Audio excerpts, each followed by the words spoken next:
Hey, Steve Stine here. Thank you so much for joining me.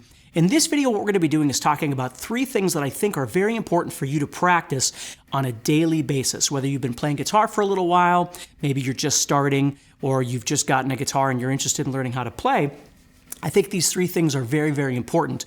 And what we're going to be doing actually is on January 8th at Lessonface.com at 1 p.m. Eastern, 10 a.m. Pacific, I'm actually going to be teaching a class where we're going to talk about all of these things in more detail. So if you're interested, head over to lessonface.com and check out that class that I'm going to be doing and join me there, okay?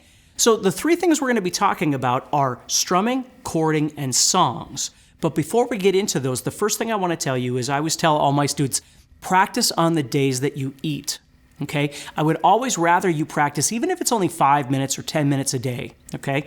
But pick up the guitar. Have the guitar somewhere in your house or in your studio or at your office or whatever it might be where you see it every day and it tells you, hey, I need to pick this up and play it, right?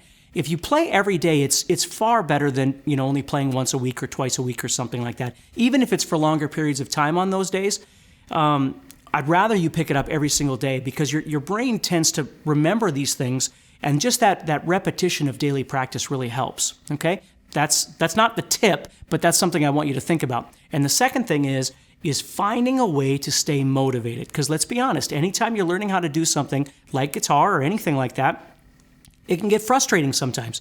And so you want to be able to step back and remember you're trying to have fun with this as well, even though it's not always going to be that way. But you're trying to find a way to stay motivated. And so that's why these 3 things I think are very important. So the first one is talking about strumming, learning how to take that guitar pick and make up things on the guitar that sound musical, that sound real.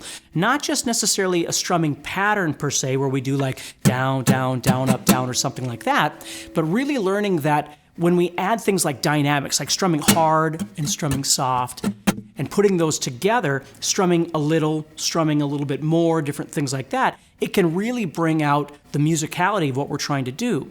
So if I take my second tip is practicing chords on a daily basis. Now, what are chords? Chords are when you strum a bunch of strings at the same time, and you learn how to do these different things with your hand, which we're going to be talking about as well.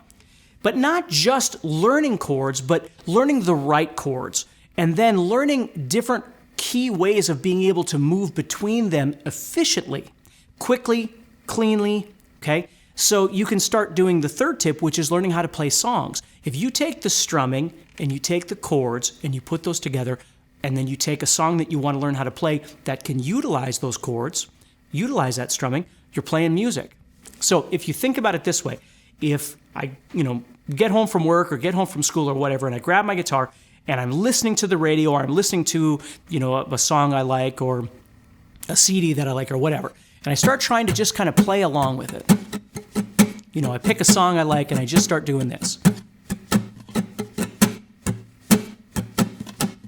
Now, what I want you to notice is as I'm doing that, I'm being very consistent with the way I'm moving my hand. I'm not going, something like that. I keep this very constant. And again, that's something we're going to talk about in the class.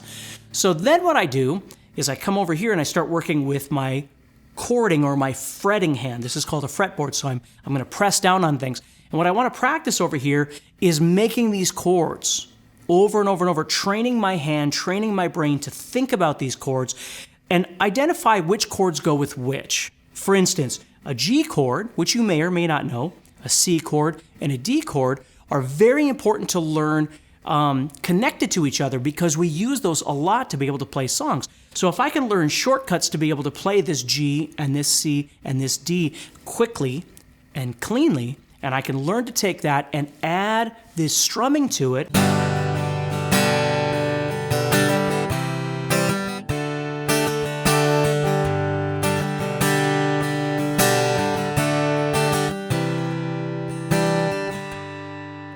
I get music, you see? Which brings us to the third tip, which is learning songs. Taking wherever you are in your guitar journey, whatever chords you know, whatever strumming you know, and developing those things, and then finding songs that utilize that information. When I was first learning how to play, I didn't understand that, and I would always kind of do that backwards, where I would be working on stuff, But then the songs that I wanted to learn how to play didn't connect to the content that I was working on, the ideas that I was working on. And so when I started, teaching, I would always make sure that students understood, look, if we're working on these chords, what we should do we should find some songs that use those chords. So now everything is connected together. Make sure the song isn't way too fast, that sort of thing. And again, we're going to talk about all of this stuff in the live class at lessonface.com. So make sure that you head over and you check that out, okay? And get signed up if you'd like to. And we'll go from there. So think about those three things. Every day, practice on the days that you eat, obviously. Try and practice your rhythm playing, which for me is my right hand. Practice my chording, which is my left hand.